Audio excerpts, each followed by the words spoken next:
And welcome back to Bengal Bites, a podcast about the Cincinnati Bengals from one fan's real, honest perspective. I'm your host, Derek. This is episode 55. This is the Week 3 recap episode, where the Bengals lost again, this time to the Washington Commanders on Monday Night Football, 38-33. Bengals' record for this season falls to 0-3. And we're going to break it all down in this episode. In this type of recap episode, usually what I do is break down and analyze everything interesting that happened before, during, and after this game. This episode, I'm going to try to go a little bit more from the gut, just let it fly, because even though the game didn't just happen, I still got some emotions, some thoughts to share about this game and this team. So I don't want to beat around the bush too long. But before I dive into anything too critical, I'll try to start, as always, with the most positive things that I can think about. Because I know if you're listening to this, you're probably a fan of the Cincinnati Bengals. And most fans of the team want to hear nice things about the team. They don't want to hear a bunch of negative comments, at least not right out of the gate. So I try to hit you with everything positive I can think of to take away. Because believe it or not, there were some positive things to take away from this game, even though it didn't end in the outcome we were all hoping for. Now, in our last episode, the preview episode for this game, I talked about what we were expecting, or what I was expecting to see. And a lot of the things that I expected to see or thought could happen did end up happening in this game, for better and for worse. Like, offensively, I thought that it was going to be very beneficial to get T. Higgins back into the starting lineup, really open things up for Jamar Chase and Joe Burrow, and they could really, get things going and score lots of points. And that came true. But I also talked about how I was concerned about how the Commanders scored on every possession last game, and they had 7 field goals. And if they started turning those field goals into touchdowns, they had the potential to put up a lot of points. And I talked about how the quarterback, Jayden Daniels, was showing a lot of promise as a rookie, but he still kind of looked confused making rookie decisions, but had all the athleticism and the arm talent and everything to really go off. And again, unfortunately, my concerns were validated, let's say, in this game, because this was one of the most ridiculously amazing rookie quarterback performances the NFL has ever seen. Unfortunately, the Bengals were on the receiving end of this performance, as it seems like they so often do. I don't know why. Like 2019, Lamar Jackson's MVP season, he went off on the Bengals doing spin moves all over him for 45-yard touchdowns, making the Bengals look ridiculous. I think he had like 3 touchdowns in that game. That was his coming out party. Everybody was like, oh my gosh, this Lamar Jackson guy is amazing. And it just so happened to be against the Bengals. This game reminded me a lot of the CJ Stroud game against the Texans last year, where he just went off against the Bengals and threw for I don't know how many yards, but it was a huge offensive battle back and forth. It was Joe Burrow, and it was funny, it was Joe Burrow, who was the former Ohio State quarterback, and CJ Stroud, also a former Ohio State quarterback, facing off in Cincinnati.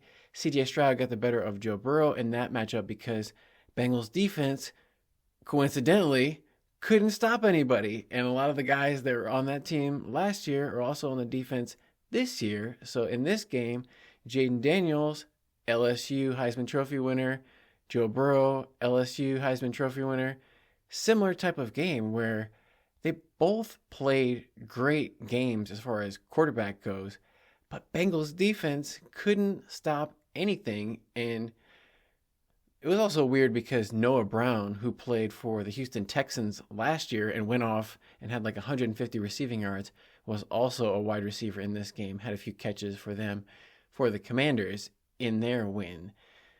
But not what we were anticipating from the Bengals, not what we expected. I mentioned on the last episode how the Zach Taylor Bengals had been undefeated in primetime home games thus far in his tenure. Same goes for Joe Burrow. So this is their first home primetime loss with the Bengals. Bengals fans have not been accustomed to seeing this, and they were definitely getting restless in this game pretty early. The game wasn't even over, and fans were booing, and it was Bengals were only down by a touchdown, and people were already booing them for some reason. So, some chicken littles out there. The sky isn't falling.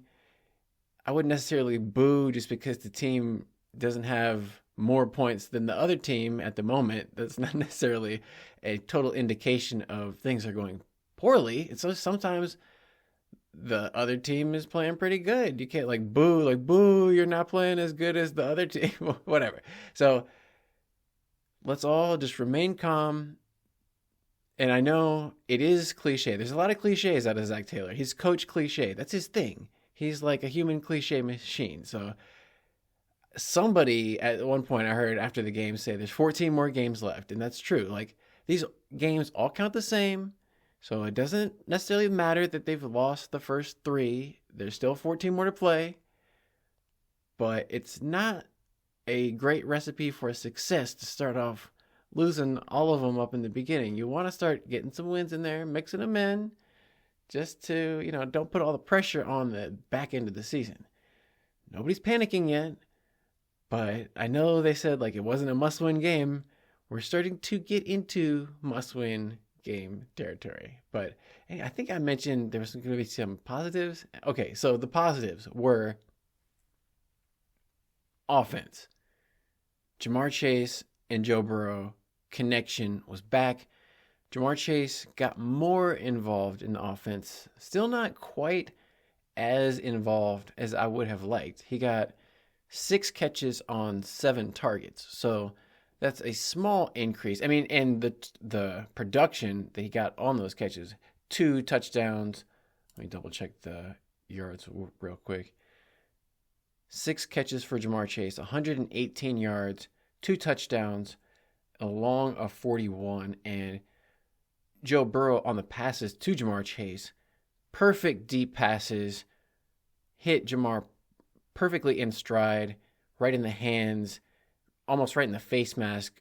Couldn't have placed it any better. So great touch by Joe Burrow, great play, getting separation by Ja'Marr Chase. Everything you want to see from that combination was back. So I think, Ja'Marr missing training camp probably had a lot to do with him not being quite as involved as far as motioning and moving around the offense. We saw a lot more in this game. He would line up in different spots.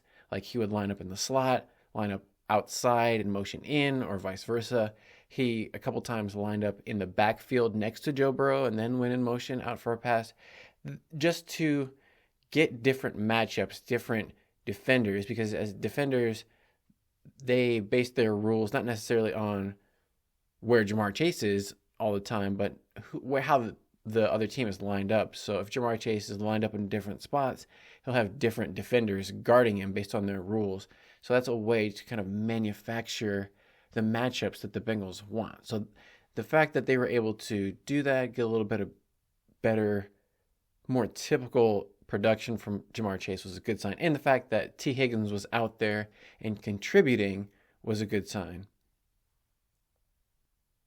Not only that, but the Bengals' run game actually showed signs of life. Between Zach Moss and Chase Brown, they combined for 19 carries for 120 yards and 1 touchdown, long of 16 yards. So no huge runs, but they were picking up first downs. The offensive line was doing a good job of run blocking up front, well executed run blocks with the tight end rookie Eric All, number 83. He was coming in and getting some good run blocks, and he also made a few catches.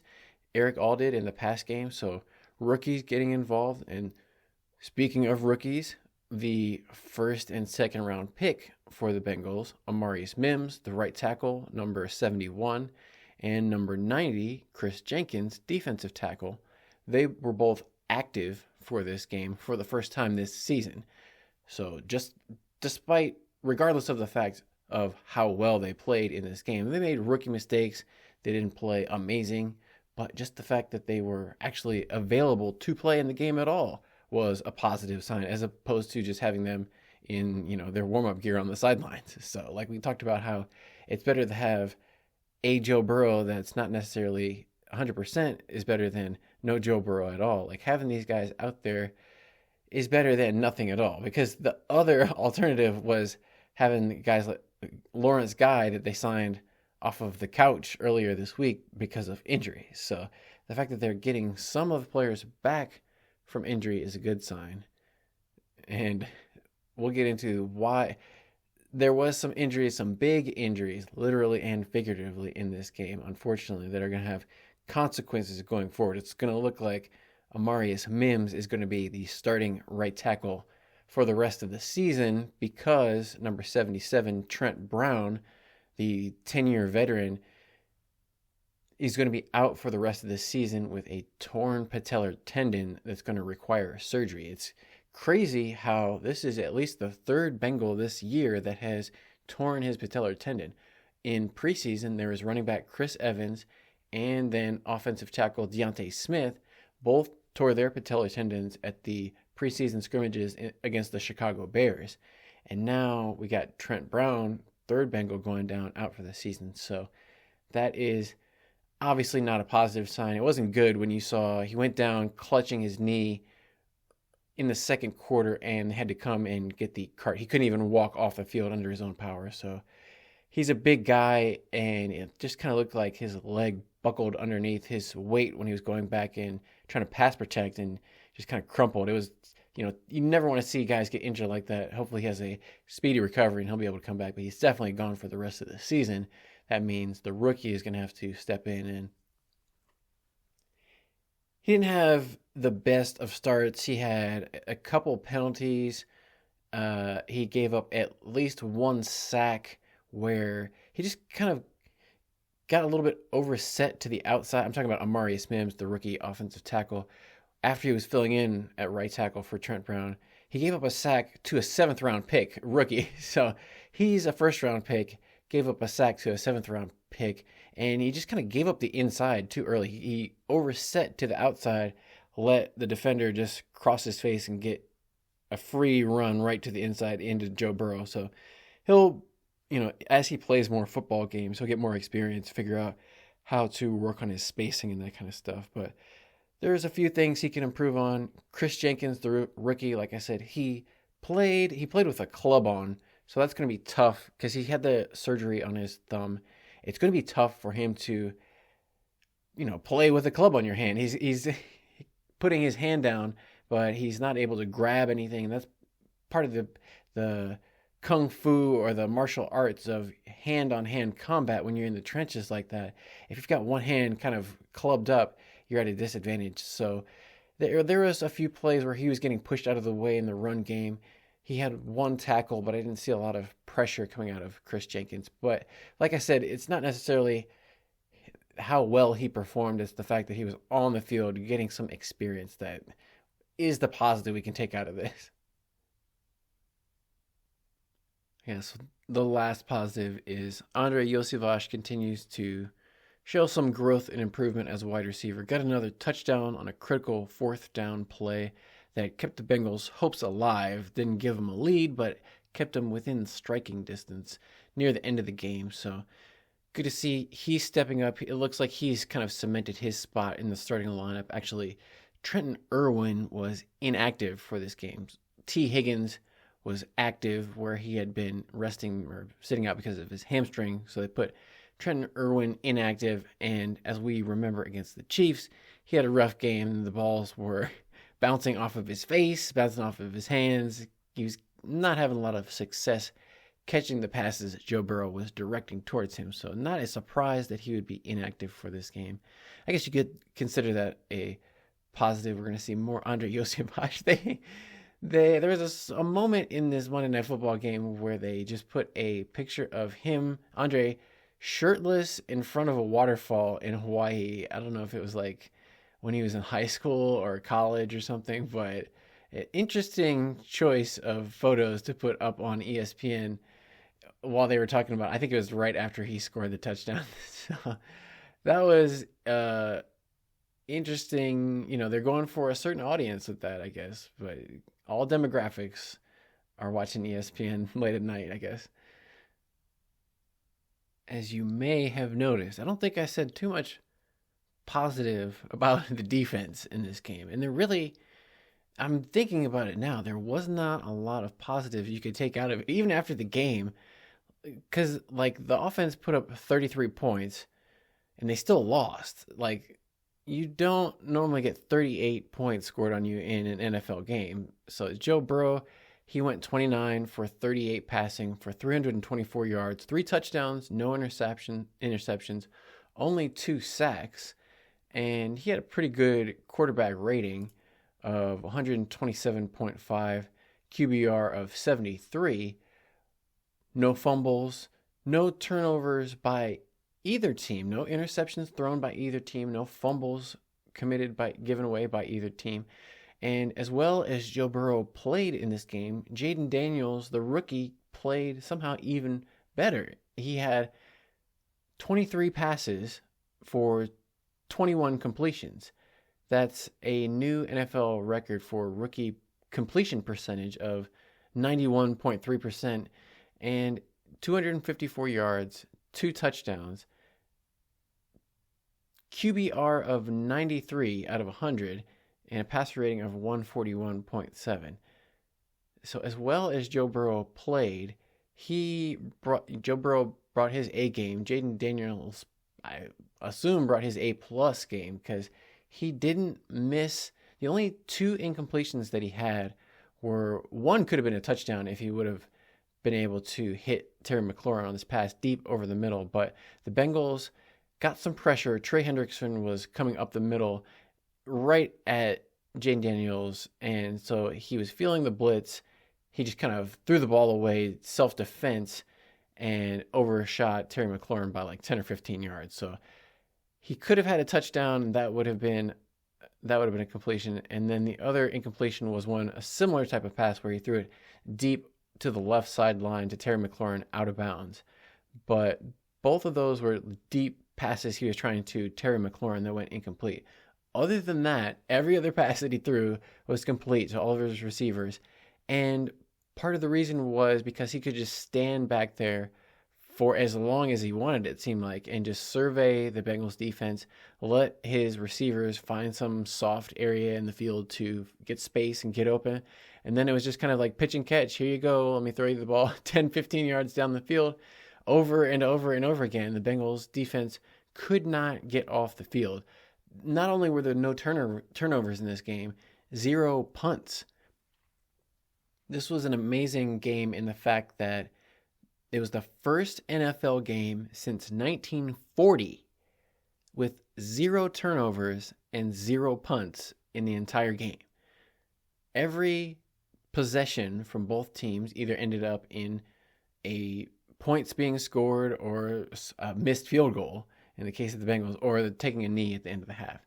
But otherwise, no punts, no turnovers, very few penalties. This was, from a neutral football fan point of view, if you want to see a good, entertaining football game, this is a great game to watch. Just, if you weren't a fan of the Bengals, especially if you're a fan of Commanders, I'm sure they were loving this, but just from anybody, if you're like, oh, I just want to watch a good, entertaining football game, this is a quality football game to watch. Lots of points, not necessarily back and forth. It wasn't as good as last week's game against the Chiefs, where there was a lot of back and forth lead changes.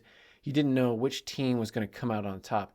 Unfortunately, the Commanders, I don't want to make a bad pun, let's say took control of the game early on and never really looked back. After the Bengals got out to that first lead with the first touchdown, Commanders answered right back with their touchdown. Then the Bengals missed a field goal, and the Commanders on their next drive scored a touchdown, went out 14-7, and then ever since that point in the game, they maintained the lead all the way until the end of the game. Bengals never had a lead after that initial drive. So Commanders were playing from ahead, and nothing the Bengals could do. They got them to fourth down 3 times, and the Commanders converted on all 3 of the fourth downs. So even when it seemed like the Bengals might be able to get a stop, no dice. They couldn't figure out anything. It was so frustrating over and over again to watch the Commanders just keep moving the ball down the field, keep scoring touchdowns, and the Bengals seemingly had no answer. They just showed shots of Lou Anarumo on the sidelines, just kind of looking sad and confused, and he was, I don't know. It's not easy to call defenses when you don't have a great defensive line. So outside of Trey Hendrickson, there was no pass rush. Sam Hubbard didn't really have not much to speak of in this game. Jay Tufele, Zach Carter, they had half of a sack, but otherwise they didn't do a whole lot. The Bengals, they couldn't put any pressure on the Commanders to make them make a mistake. They just kind of let the Commanders do whatever they wanted the entire game and had no answers, unfortunately. And so that's not boding well for the rest of the season, because these first 4 games were supposed to be the easy part of the season. This was supposed to be the soft part of the schedule, because the Bengals, since they finished in last place in the AFC North last year, they got a 4th place schedule. So all of these teams outside of the Chiefs, the Patriots, the Commanders, and this week's coming opponent, the Panthers, all 3 of those teams finished in last place in their division. So they're supposed to, in theory, be the easiest opponents for the Bengals to beat. And the fact that they're losing these games to teams that weren't very good last year is not a great sign for things to come. But can't get ahead of ourselves. One game at a time.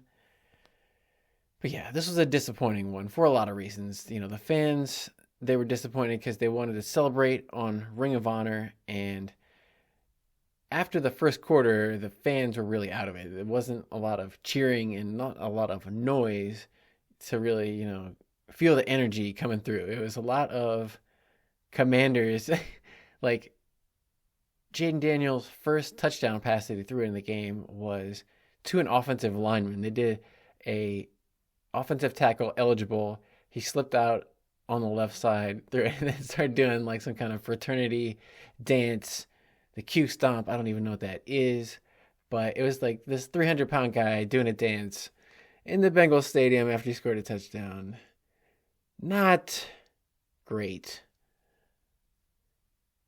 One of the other big storylines, unfortunately, going into this game was Cam Taylor-Britt, the Bengals defensive back's comments about how Jayden Daniels and the Commanders' offense was, nothing special. It was just basic college offense, and they didn't ask him to do too much, and basically not being too overly enthused and impressed with Jayden Daniels. Normally you'd like to hear either nothing. Like I said, you shouldn't really be talking about the opponent. If anything, just say like, oh yeah, they're going to be a tough opponent. We have respect for them, and it's going to be a real challenge to go in there and face these guys or whatever. But instead of, being just like kind of dismissive and be like, because after the game, after they lost, they asked Cam Taylor-Britt about these comments, because these comments, for whatever reason, got blasted out everywhere in the media. It was on ESPN, New York Times, international news everywhere. Bengals defensive back Cam Taylor-Britt says Washington has college offense. And so they were asking, the coaches from Washington, did you hear about this? What do you think about that? And they were like, oh, whatever. We don't care about that. They can have their opinion. But obviously, any team is going to look for anything to use as motivation. So after the game, the Washington Commanders on their social media put out, like, not too bad for a college offense, throwing it back in Cam Taylor-Britt's face. So he had to say that, he didn't mean anything malicious by it, but yeah, he would have to eat his words and take a L on that one. And he was like, but, that's pretty much what I said. Like, they were pretty basic, simple offense, like just college style offense. They didn't do anything crazy. It's just that we couldn't stop them, which is kind of weird because obviously, if you're saying you're playing in a professional league and you're calling somebody college, it's like saying you're an amateur and we're professionals. You're simple, you're basic, and you're not on our level. Well, if they just came in and beat you, what does that say about you? That's like saying like somebody just beat you and they're like, well, those guys aren't even good. Well, if they're not even good and they beat you, then what does that say about your team? I don't know if that's a real strong argument to say like these guys are basic in college and they just came here and beat the shit out of us. So they asked Zach Taylor what he thought about that comment after the game. He said, oh, yeah, that's not what we do. We don't talk about the opponent like that. So I'm going to have a talk with Cam Taylor-Britt. We got that all ironed out. So he won't be doing anything like that moving forward. And he said the same thing after the game. He was like, I didn't really mean anything bad about it, but I talked to coach and, you won't be hearing anything from me, which is good. Like, we shouldn't be hearing anything from him especially unless it's after the game and they won. You can't be saying anything if you're 0-3. There's only 3 teams left in the league that haven't got a win yet. A lot of the other teams in the league that were still without a win got one this week. They've got the Titans, the Bengals, and the Jaguars. And the Zach Taylor coaching tree of Brian Callahan and Zach Taylor currently does not have a win yet. So the branches may not be extending very far off this tree if they don't get things turned around. But it's a long season. Lots of things can happen for the Bengals. And maybe a possible turning point in this was after the game, some reporters noticed that Joe Burrow and Zach Taylor didn't walk into the locker room with everybody else like they normally do. Those two went into a side coach's office outside the locker room, and they described it as a positive, productive conversation. They didn't want to get into the details. They said it was a private conversation. Both of them, just kind of deferred on that one. So nobody was really sure what was being said after that. But I'm sure, it was like, hey, we just lost the game. And Joe Burrow talked about how, every season that he plays is their Super Bowl window. And if you start off 0-3, it's hard to make it to the playoffs, much less make it to the Super Bowl. So there's some kind of a disconnect between the Joe Burrow's goals for what he expects from this team and how they've started off for whatever reason. There's lots of factors that go into a team losing a football game. And like I say, we can't get chicken little and start freaking out. Sometimes, just the odds are not in your favor. Sometimes you lose 3 games in a row. There's 3-game losing streaks and 3-game win streaks.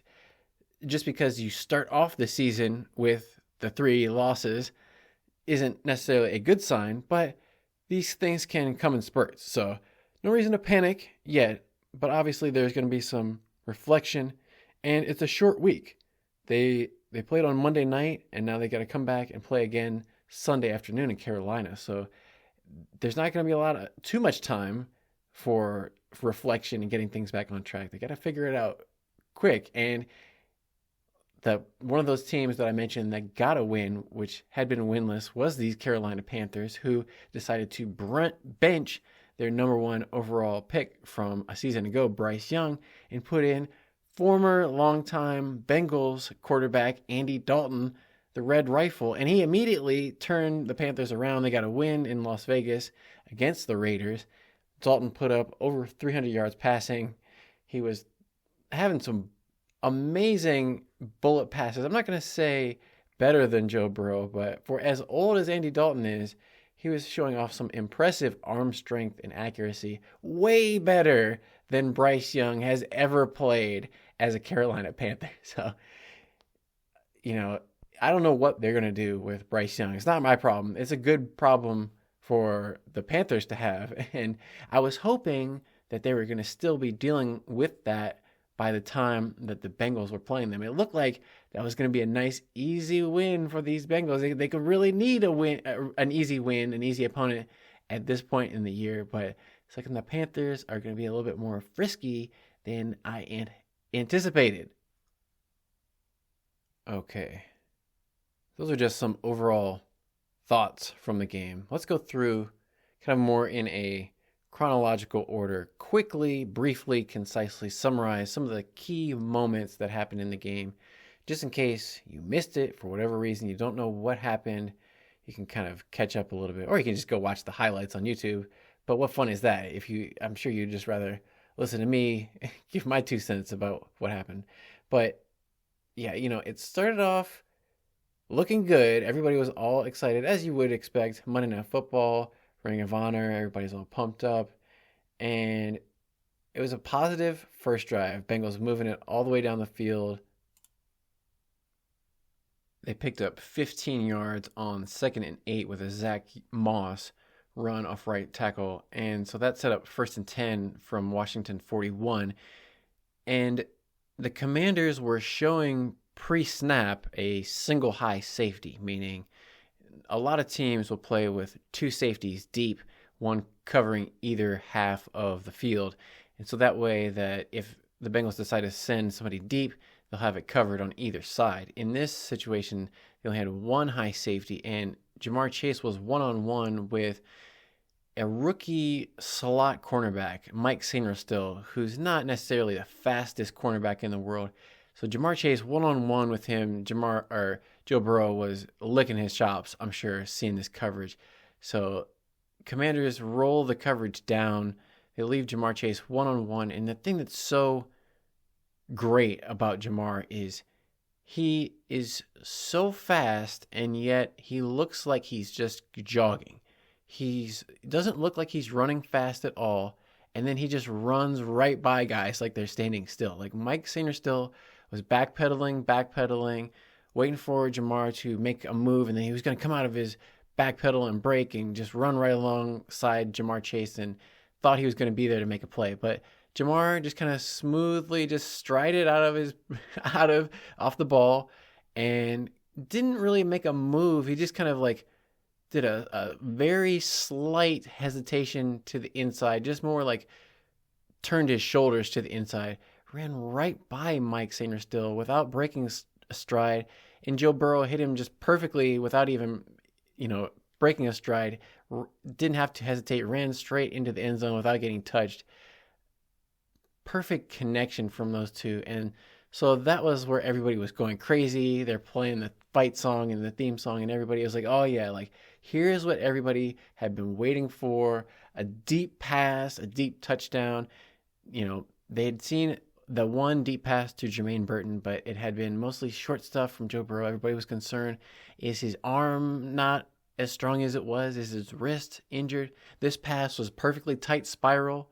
It was deep. It had accuracy. It had everything you want out of a pass. So off to a great start, playing from a lead. Everything was looking great. But like I said, that ended quickly because Bengals defense couldn't get a stop, especially because they got the Commanders on their first drive to a 4th down and short, but they weren't able to stop it. Luke McCaffrey got like a 30-yard pass where Jermaine Pratt wasn't able to stay with him in coverage and gave up a catch and a long yards after catch. So he wasn't able to make a tackle there to stop it. After the game, Jermaine Pratt said he felt like that was play of the game, even though that was in the first quarter. That was the first Commanders drive. He was like, oh, because I didn't make the play there, play of the game, and then, I guess he thought it snowballed from out of there. Like, yeah, if he would have made the stop there, could have prevented them from scoring, maybe give the Bengals the ball back.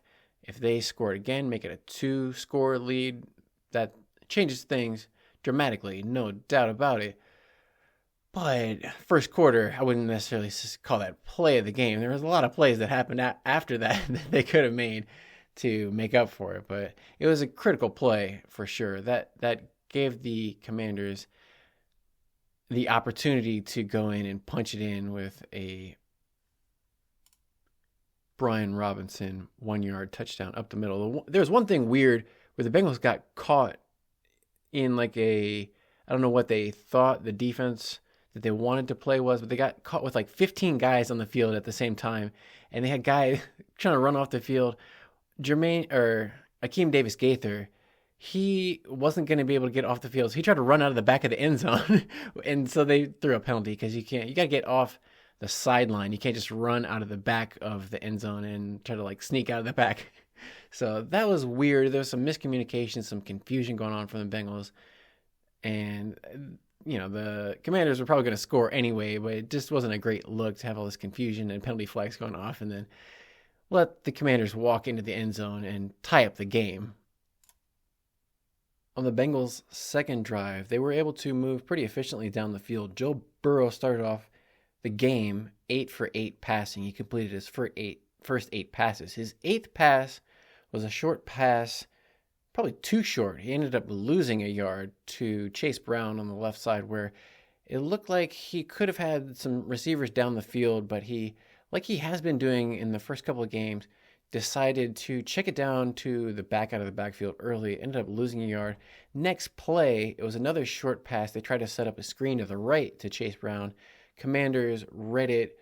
It looked like it could have been defensive pass interference because Mike Sainristil got there a little bit early, but he just diagnosed the play so quickly. Maybe the Bengals were just getting a little bit too predictable, and Commanders read the play, made it an incomplete pass. That brought up 3rd and 11, and Bengals tried a Mike Gesicki fade up the left sideline. Number 88, the tight end. He's about 6'6" or somewhere in that range.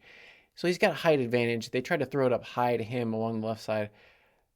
He wasn't quite able to bring it down, and part of the reason he wasn't able to bring it down was because the safety came over, put a square legal hit right in Mike Gesicki's chest while he's trying to catch it. So that separated him from the ball, went incomplete. Bengals had to settle for a field goal. Mike Gesicki, I was worried about him. If it was like helmet to helmet, he could have been out of the game. But luckily, he just kind of caught his breath, collected himself on the sideline, and got up and he was able to run off the field. It wasn't helmet to helmet. I think he just took a hard hit. But 48-yard field goal, usually, Money Mac just signed the big contract. He's a consistent guy. For whatever reason, he missed the 48-yard field goal. It looked like a good snap and a good hold this time. No kind of extenuating circumstances that would have caused him to miss. Just kind of pulled it. He was just, a couple feet to the left too far and missed it. So the Bengals said they didn't convert that drive into a touchdown and then missed the field goal. That kept it tied at 7-7, gave the ball back to Washington. At this point, it's early in the second quarter. Washington was able to drive it down. They didn't even get into a 3rd down in their second drive at all. It was just 1st down, 2nd down, 1st down, 2nd down, 1st down, 2nd down, 1st down, touchdown.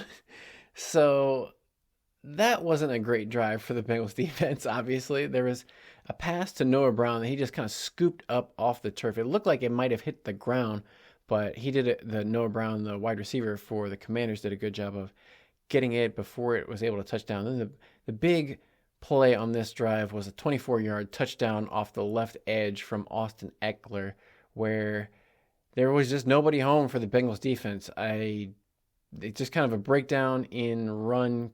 Von Bell and Cam Taylor-Britt were the defensive back, the safety, and the cornerback who were supposed to be there to get contained, and if somebody broke outside, I think Trey Hendrickson, he was getting blocked. Whoever was the linebacker on that side, it might have been Logan Wilson or Jermaine Pratt. They were getting blocked. Pretty much everybody for the Bengals got blocked and didn't get off the blocks, let themselves continue to get blocked, and let Austin Eckler just run past them all the way down the field for a touchdown. So that wasn't good. They made the extra point to go up 14-7, and after that, the Bengals, they got a drive of their own, made some progress, but they got all the way down to the Washington 8-yard line. I'm trying to think, what was there? There's not really anything like explosive. There was no deep passes to Jamar Chase or anything like that. Just kind of the short passes mostly, but they got good runs. But then on 1st and goal from the 8-yard line, Joe Burrow got sacked where he was kind of scrambling around looking for somebody. But this was where Trent Brown got injured, blew out his right knee, patellar tendon. He went down, clutching it. And Joe Burrow wasn't able to find anybody. Took a sack that took them to second and goal from the 14-yard line. They weren't able to convert that into a touchdown, had to settle for a field goal, which they made that time, but that took it to 14-10 Bengals with 5.5 minutes left to go in the second quarter. So the Commanders still had plenty of time to score. I was not sure whether they're going to try to milk it all the way down at the end of the half, but they scored with time left. So I thought 5 minutes, maybe they would hold on to it, but they scored in 3.5 minutes or less than that. And most of it came on one play, a deep rainbow, unbelievable pass. Jayden Daniels, 55 yards, but he threw it from like 10 yards behind the line of scrimmage.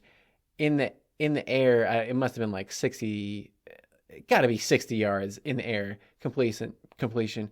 Past Cam Taylor-Britt to Terry McLaurin. Cam Taylor-Britt was able to make a diving tackle before Terry McLaurin went in for a touchdown. But then the next play, Jayden Daniels, they just ran a not a run pass option, but a read option where he faked it to the running back up the middle, kept the ball himself. Joseph Ossai got totally faked out, fell for the fake. Jayden Daniels basically just kind of jogged into the end zone for the touchdown. Nobody was there. Again, Cam Taylor-Britt getting blocked.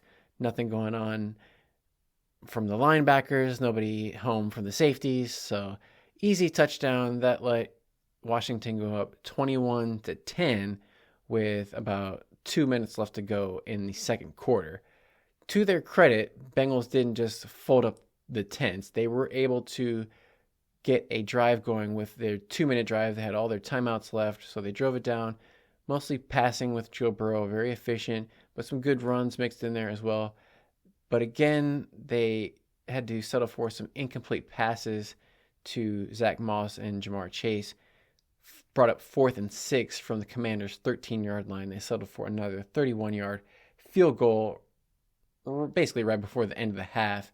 So at halftime, it was 21-13 Commanders, where Commanders didn't have any punts in the first half, scored touchdowns, 3 touchdowns on all 3 possessions. Bengals had 4 possessions, scored on 3 of them. They had a touchdown, missed field goal. So obviously, Commanders got the ball to start the second half, and they're just getting more touchdowns. And to start the second half, so they come out 21-13. To start the second half, they got a 62-yard kick return from Austin Eckler. So that was a huge play. Most of the kicks have been going into the end zone for a touchback. If you get a touchback, the other team gets the ball at the 30-yard line. This was such a huge return. I don't know what they were going for. Somebody missed a tackle. I think Joe Bacci and some other players missed a tackle on Austin Eckler. They could have had him inside the 30, but it went all the way to the Bengals' 33-yard line. Short field for the Commanders. They were able to score a touchdown, 9 plays in 33 yards. That was where they got the touchdown to the offensive tackle. They got it to second and goal at the Cincinnati 1-yard line. Bengals fell for the fake, and 300-pound man catches a touchdown pass. So at that point, there's 10 minutes left to go in the third quarter. Bengals are down 28-13. Fans are getting a little restless at this point. Nobody's, obviously like actively booing every play, but they're getting a little restless. They don't like the fact that they're losing by multiple scores when they, coming into this game, were favored by 7.5 points. That's the other thing is, like I said, against the Patriots, they were favored by 7.5. This game, they're favored by 7.5. So when you're down by 15, something has gone seriously wrong. But the Bengals, their first drive of the second half, they respond. To their credit, it's another good, productive Joe Burrow drive. Nothing explosive again, but they get T. Higgins more involved on this drive. They get good production from the running game. They're picking up first downs, and they get to 4th and goal at the Commanders' 2-yard line. They do kind of a pivot route with Andrei Iosivas on the right side. He fakes like he's going to run a slant in and then breaks it out at the last moment. And the thing about Andrei's route is he didn't give himself any margin for error at all. He was right on the goal line. So to score a touchdown, the ball has to cross the white line. And he crossed the white line with the ball on replay, but it was like maybe by a couple inches or maybe 6 inches at the most. But he didn't give himself very much space at all. So ideally, you would like to be standing already in the end zone, but he was like right on the line. He got tackled and ended up falling backwards back out of the end zone. So if he had been just like a little bit further back, that would have been a disaster for the Bengals. But luckily, they got the touchdown and kept it within a 1-score game. At that point, it was 28-20. The Commanders got the ball back up 8 with 3 minutes left to go in the third quarter. Another long drive by the Commanders, 12 plays, 46 yards. Took 6.5 minutes off the clock. They got it all the way down into the fourth quarter in this drive. And they picked up a 4th down with Jayden Daniels scrambling where he, again, I think it was Joseph Osai, got like juked out of his socks. And Jayden Daniels just always seemed to have a way to get around the defenders to pick up those yards, those first downs. I don't know how many rushing first downs he picked up. He didn't have like any really long runs. He was able to, I think he slid once to protect himself. So, or maybe that was Joe Burrow, but Jayden Daniels did a good job with his arms and his legs and just everything. Again, like Joe Burrow didn't play badly. And after the game, like Dave Lapham said, like, man, coach, like Jayden Daniels played even better than Joe Burrow did, huh? And obviously Zach Taylor is quick to defend Joe Burrow as his starting quarterback. He's like, well, no, both of those quarterbacks played really good, you know. I wouldn't say one played better than the other one, you know. So, but just funny how defensive Zach Taylor is about all his guys, and especially Joe Burrow. And even when it's 100% Joe Burrow's fault, Zach Taylor will say stuff like, well, that was my fault for calling a bad play there, put Joe in a bad position. I shouldn't have called a play where he was going to throw an interception. I should have known that. So anyway, this was the rare occasion where the Bengals were able to force the Commanders into a 4th down field goal try. So they already had an 8-point lead.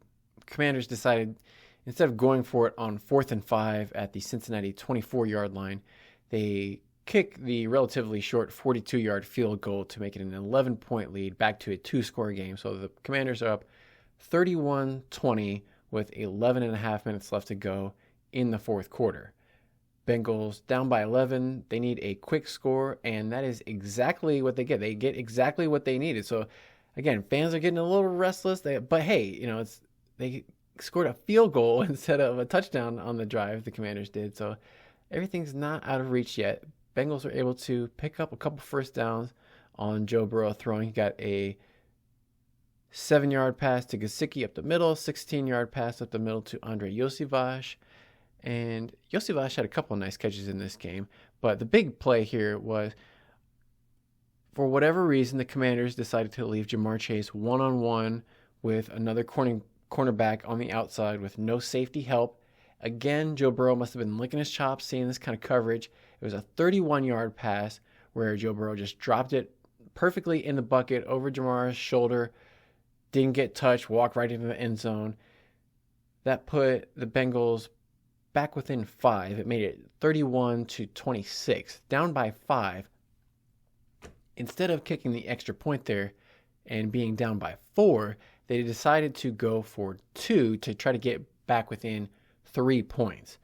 On the 2-point conversion attempt, Joe Burrow scrambling around. He sees T. Higgins in the back of the end zone, throws it to him, and it falls incomplete. And then on the replay, you can see that pretty clearly the Washington defensive back, I think it might have been Jeremy Chin, got there with his hands and swatted down on one of T. Higgins' arms about, a quarter or half a second early before the ball got there. Definitely influenced T. Higgins because he only had one hand, then kind of just bounced off the one hand and into his face mask, and he didn't catch the ball. So fans were booing, looking for a flag. They didn't get one, didn't get called. But the referees, that was kind of consistent how they called it on most of the calls. We didn't see too much pass interference or really any penalties.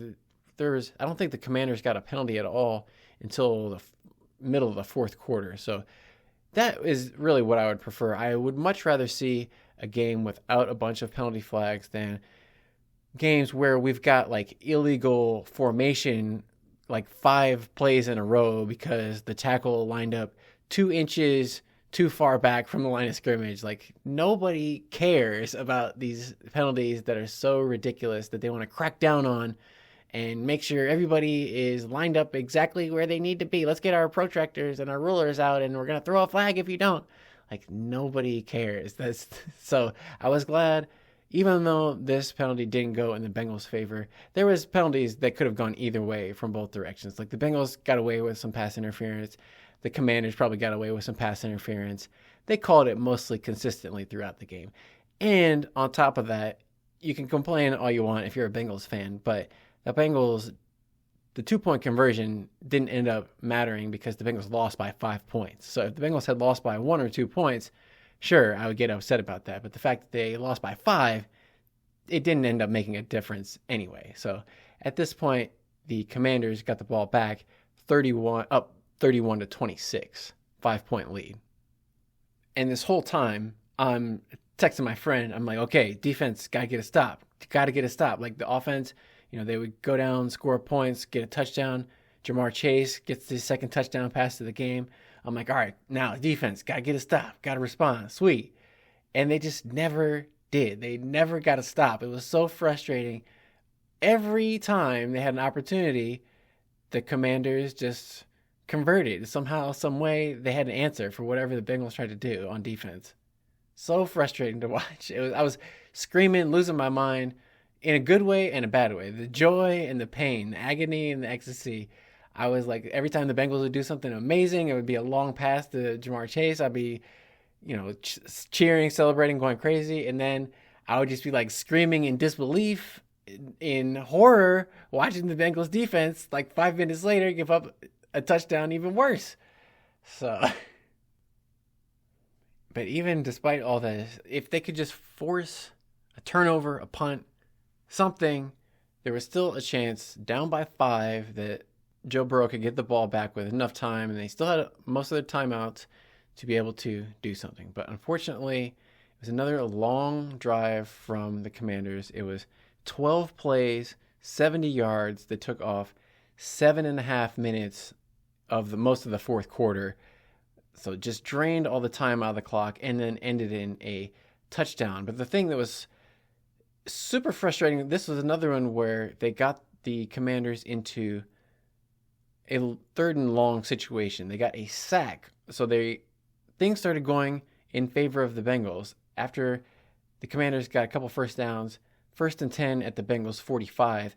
False start penalty on the Commanders. First penalty, I think, of the game. Or no, second penalty, because they got a couple false starts here. So in this drive was the first time, I think, where they started to show a couple cracks. Commanders got 2 false start penalties, so it put it in 1st and 15 at the 50-yard line. Then Trey Hendrickson finally shows up, gets his first sack, first tackle of the game for Trey Hendrickson. It was the only tackle, I think. He had a sack, and that was it. Finally makes an impact almost at the end of the game. He was in and out of the lineup. I think he was getting a little bit tired. I don't know if he got a little bit of soreness or some kind of injury, but he was kind of on the sidelines for a few parts of this game. Obviously, you can't go like 100% every play. They got to rotate those guys in. So he was finally making impact very late in the game. Puts the Commanders at 2nd and 20. They pick up 8 yards on 2nd and 20 to get it to 3rd and 12. Big hit by Geno Stone on the play, but not big enough to jar the ball loose and get a turnover. That would have been, if he could have forced a fumble right there, that would have been big. But Commanders get 3rd and 12 from the Bengals, 47-yard line, pick up another 8 yards and they get 4th and 4. This is basically the game. And this is a huge decision from Dan Quinn, the coach, to go for 4th and 4, and they convert it. It's so frustrating because if the Bengals, they had 4.5 minutes left to go in the game, down by 5, 4th and 4, if they get a stop right there, conceivably they still had plenty of time to go back and drive all the way down with Joe Burrow and win the game the way they've been going. And they did end up scoring on the next drive, but unfortunately, the fact that the Commanders converted on that 4th and 4 at the end of the game, they ended up getting all the way down, and 3rd and 7 from the Bengals' 27-yard line. 3rd and 7, Dax Hill is playing cornerback against Terry McLaurin on the Commanders' right side. And so in this situation, he kind of gambled a little bit, and they only needed 7 yards for the first down. So he kind of sat on the route, sat at that first down marker, and expected a shorter breaking route, like a hitch or an out or some kind of a short breaking route. Unfortunately, Terry McLaurin was going deep, and they threw it deep, and another perfect pass. No way that Dax Hill had any way to defend it. It went right over his head, and Terry McLaurin did a great job of catching it and getting a knee inbounds, so it counted as a catch and a touchdown for 27 yards, and that was pretty much the nail in the coffin. Commanders made the extra point to go up by 12 points with about 2 minutes left in the go in the game. So 2-score lead. The Bengals had to score at least 2 touchdowns to win the game. To their credit, again, they didn't give up. The Bengals managed to go 70 yards in only a minute and a half, and they mostly picked up, obviously, passing yards, but they also got a 18-yard defensive pass interference penalty against Andre Iosivas. Andre Iosivas got a couple catches on that drive, 2 13-yard catches, a nice toe tap grab along the sidelines for Andre Iosivas, and they ended up getting a Zach Moss 1-yard touchdown to cap it off, and they kicked the extra point, got back within 5 with 40 seconds left to go. So really, they're in desperation time, down by 5 points. It's 38-33. They try to kick an onside kick, don't recover it, and so the Commanders are able to just take a knee, end the game 38-33. All the fans in Paycor Stadium are stunned, but I don't know why they necessarily should be, because they haven't seen any wins so far this season. Going back, that's 4 losses at Paycor because they had 2 home games in the preseason, now 2 home games to start the regular season. They've all been losses, and not a lot of answers from Zach Taylor after the game. He's like, well, this isn't where we wanted to be, isn't where we expected to be, but that's where we are. And so we got to, just dig our way out of it. They're going to have to find a way. Somehow, some way, they got to have some pride, figure out, Amarius Mims, he's going to have to step in at right tackle. He's going to have to make that adjustment. His first start in the NFL is going to be on the road in a hostile environment in Carolina. And even though the Panthers don't necessarily have the best defense in the world, it's going to be a challenge for him to not have holding penalties and false starts and that kind of stuff. So there's going to be hopefully T. Higgins, now that he's back, the offense is going to continue to take that step forward, keep putting up, if the offense can continue to score 30 plus points a game, they should win more games than they lose. But now it's going to be a question of, can the defense somehow figure out a way to get a stop, any kind of a pass rush? Because Andy Dalton, he's been in the league because he's got a good arm. He knows how to read defenses. He can pick you apart if you let him. And so the Bengals are going to have to figure out some way to make Andy Dalton uncomfortable, move around in the pocket, put some kind of pressure on him, because outside of Trey Hendrickson, nobody is doing really anything for the Bengals, and it's concerning going forward. One last quick look at the stats here. So at the end of the game statistics, part of this was because the Bengals were down and they were trying to come back, but the Bengals actually had more first downs than the Commanders. The Bengals had 30 first downs. Commanders only had 22.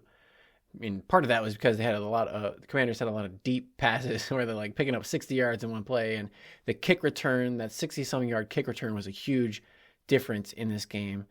Also, that missed field goal in the first half from Evan McPherson made a huge difference. And just small margins, when you lose by 5 points, there's just small little differences that make all the margin of victory or defeat. So if we look at third down efficiency, both teams were pretty good. Commanders were 5 of 9. Bengals were 6 of 10 converting, so in the same range. But then fourth downs, Bengals were 1 for 1. Commanders 3 for 3. They went for it on fourth down 3 times, very aggressive, and they converted every time. Bengals couldn't stop them. And that's why neither team had a punt. There's no punts, no fumbles, no interceptions, very few penalties. Commanders had 3 penalties for 28 yards. Bengals 5 penalties for 16 yards. I think that's a low number of yardage. I think that one of them was because they were down in the goal line where it's at the 1 yard line, so there's no place to go. But the other kind of telling statistic, red zone offense, Bengals were 2 for 4 converting red zones and possessions into touchdowns. Commanders 3 for 3 scored on touchdowns on all 3 red zone possessions. So that was pretty much the difference between Bengals having to settle for field goals and the Commanders turning those drives into touchdowns. That about does it for this episode, this recap episode. Another recap of a loss. It would have been better and more exciting if they would have won, but like I said, we have to remember this could be the off season. There could be no football at all. So these heartbreaking losses, and it was a close game. At least they didn't get totally blown away. All these games that they've lost have been within one score. They didn't get beat 47-10 or whatever. So it could have been way worse. It was at least exciting. They had a chance, but it would be more fun if they would win some of them and lose them. So hopefully we'll be able to talk about a win sooner rather than later. But we'll do a preview, I should say, of next game against the Carolina Panthers coming up later this week. So make sure to subscribe, give me a thumbs up or whatever you want to do. If you have any comments, send me an email, bengalbitespodcast@gmail.com, and I'll be sure to read good comments on the show. So make sure to join me on the next episode. Until the next episode, I'm going to leave you with a hooday and stay hungry for more Bengal Bites.